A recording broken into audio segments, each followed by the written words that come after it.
Welcome back to the deep dive.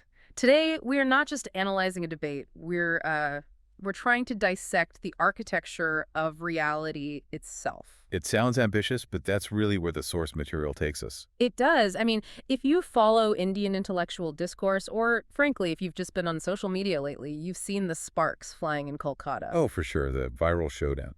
It's Mahua Moitra versus Sai Deepak. And it's become this huge cultural flashpoint. On one side, you've got Moitra defending what does she call it? Capacious, fluid Hinduism. Yeah, the kind that, eats chicken patties and embraces everyone. And then on the other side, you have Sai Deepak arguing for Hindutva as a civilizational imperative. A hard protective shell, something necessary to survive history, as he puts it. Right, and on the surface, it looks like that classic battle, liberal openness versus conservative protectionism. But that's not what we're really talking about today. We got our hands on a source, a really dense, rigorous text titled A Philosophical Response to the Hindutva versus Hinduism Debate, and it just flips the entire board. Yeah. It really does. It doesn't just critique their talking points. The central thesis here is that both Moitra and Deepak are fundamentally incorrect. Both of them? Both of them. Because they are both symptoms of what the author calls a fractured existential state. Fractured existential state? I mean, that is a massive claim. It is. The author argues that the unified architecture of existence, which is like the blueprint for how reality should work, has been severed. Severed how? Moitra has grabbed the half called Experiential Flux, and Deepak has grabbed the other half, structural order. And the whole point is because they only hold fragments, their solutions are just, well, they're destined to fail. So our mission today is to try and put that architecture back together. We're going to unpack this text really line by line. We need to understand the four meaning formation operators. That's a core technical term here. And we need to see exactly why this source claims modern political discourse is basically a fight between a ghost and a machine. Right. And we have to stick really close to the text here because the definitions are incredibly precise. Before we even get to the debaters, we have to define the goal. Yes. The source states very clearly, true Hinduism is not just a religion, and it's not just a political identity. Okay, so what is it then? It's defined as a rigorous structural architecture.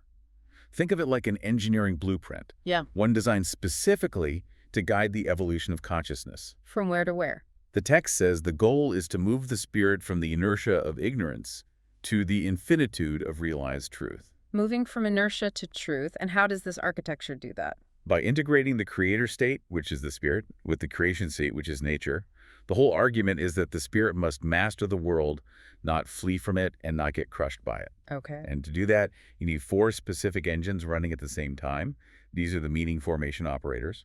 All right, let's drill down into these four operators. This seems to be the foundation for everything else. Now, we've heard the Sanskrit terms before, dharma, karma, kama, moksha, but this text redefines them in a really functional way. Exactly. You almost have to forget the textbook definitions for a moment. In this framework, dharma is defined strictly as direction and identity. Direction and identity. So it's the vector of the self. Precisely. It answers the question, who am I and where am I going? Okay. So dharma is the compass. Right. Then you have karma. Here, karma is defined as action, structure, and defense. It's the ability to interact with the third dimension, the physical world.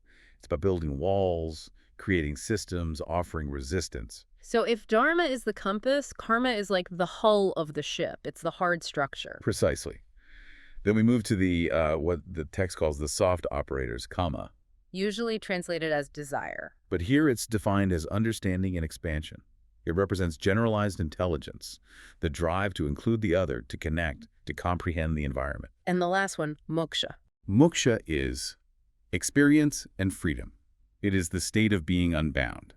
So the full architecture needs identity, dharma, structure, karma, understanding, kama, and freedom, moksha. And you can't have one without the others. The source argues you cannot sustain reality unless all four are operating in a specific loop.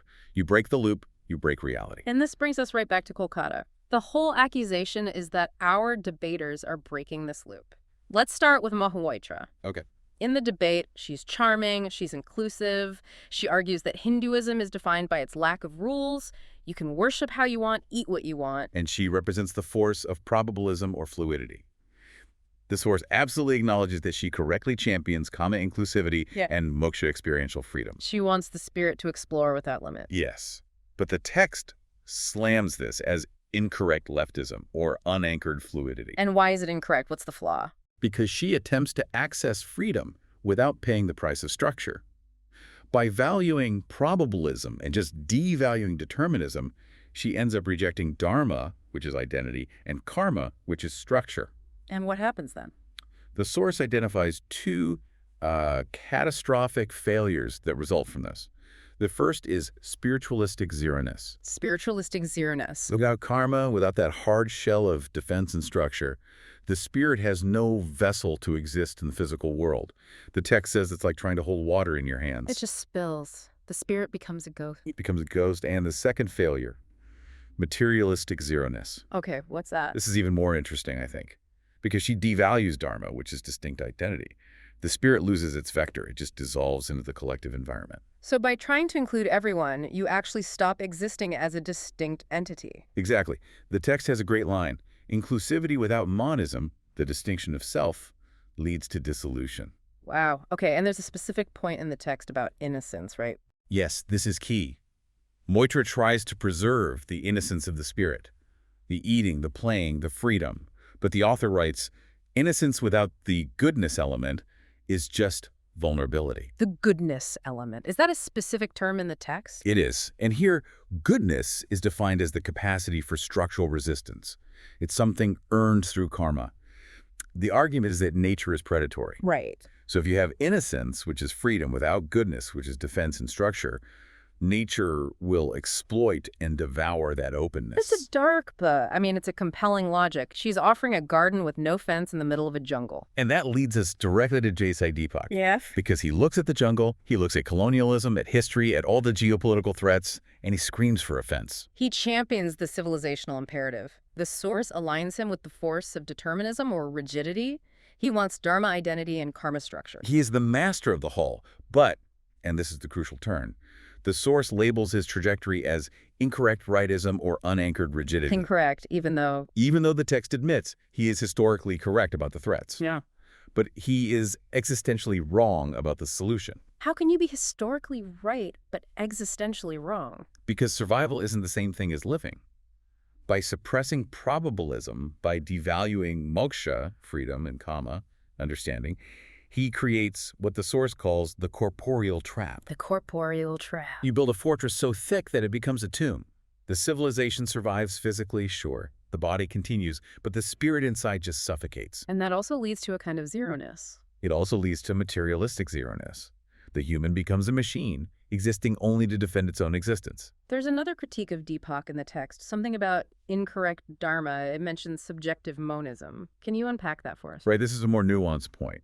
Yeah. The text argues that true Dharma requires generalized intelligence, which is karma, the ability to understand the other. Okay. If you cut off karma, your Dharma, your identity, it becomes purely reactive.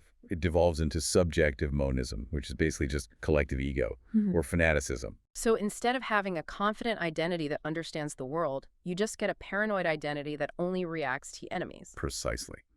The text says, and this is a direct quote, he seeks to preserve the body of the civilization, but without the fluid circulation of moksha, the body becomes a prison. So Moitra dissolves the self into the void. Deepak hardens the self into a rock. And both result in the death of the true architecture. This analysis, it just completely reframes the debate. It's not that one is right and one is wrong. It's that they are both trying to run a 4-engine vehicle on only 2 engines. And the friction we see in society, the culture war, is just the grinding noise of this broken machine. So how do we fix it? This is where the source moves from critique to a very specific proposal. It's called correct dualization. Correct dualization is the synthesis. The claim is that fluidity, the left, and rigidity, the right, they aren't opponents. They are dual components of a single reality. And there's a symbol for this. A very powerful symbol, the linga. Now, we need to be careful here, because the linga obviously has religious connotations. How is the philosopher defining it in this context? The text strips it down to its metaphysical geometry.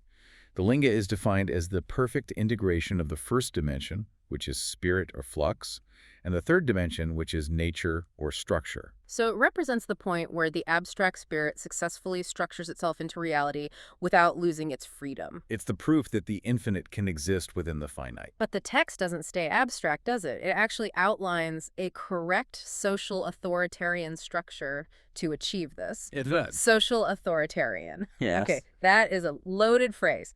We need to be very precise about what the author means because listeners might misunderstand this as a call for, dictatorship. Right, and it's not political dictatorship in that colloquial sense. It refers to the authority of structure. The idea is, just as biology has authoritarian rules, you need a skeleton to stand there.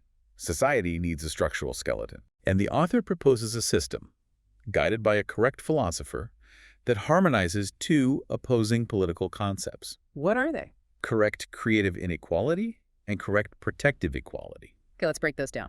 Correct creative inequality. That sounds like the right-wing element. It is. The text explicitly states that individuals are not evolutionarily equal. Some are in the inertia of ignorance, and some are closer to realized truth. So the system has to allow for hierarchy. A hierarchy based on existential contribution, yes. This is the creator state. We must reward those who build, expand, and evolve. So merit and spiritual evolution create a natural hierarchy. But if you only have that, you get exploitation. Exactly. Which is why you must integrate correct protective equality. This is the left-wing element. And what does that do? It exists purely to safeguard the innocent. The structure, the karma, must ensure that the hierarchy never becomes predatory. It protects the base from structural oppression. So the strongs are allowed to rise, but they are not allowed to crush the weak. That's the core synthesis. You have a hierarchy of competence, but a baseline of dignity and protection for everyone. And this generates, what's the term, existential coherence. Yes. In this state, the four operators finally align. Dharma, direction, guides, karma, expansion, so your curiosity has a purpose. And karma, structure, serves as the unbiased protector of moksha, freedom. I want to pause on that last part. Karma protects moksha, structure protects freedom. That is the ultimate takeaway. In our current debate, we think structure limits freedom. Deepak thinks freedom is dangerous. Moitra thinks structure is oppressive. Right. This philosophy argues, no, you build the hard deterministic order of the state specifically to ensure the soft probabilistic freedom of the spirit. It's the walls of the garden. You don't build the walls to trap the flowers. You build them so the flowers don't get trampled by the jungle outside. Exactly. The text concludes with this really vivid image of what a truly evolved civilization looks like. It says it must be simultaneously an impregnable fortress and a boundless ocean. An impregnable fortress and a boundless ocean. The fortress is the karma and dharma, the defense, the identity, the ability to say no to the outside world. And the ocean? The ocean is the kama and moksha, the internal life, the art, the spirituality, the ability to say yes to experience. And if you look at the Mahua Moitra versus Sai Deepak debate through this lens, it's almost tragic. You see two people fighting over which half of the civilization to kill. Yes. Moitra wants the ocean, but would let the fortress crumble. Deepak wants the fortress, but would pave over the ocean. And the source warns us, if we choose one over the other, we end up losing both. If the fortress falls, the ocean just drains away. And if the ocean dries up, the fortress is just an empty ruin.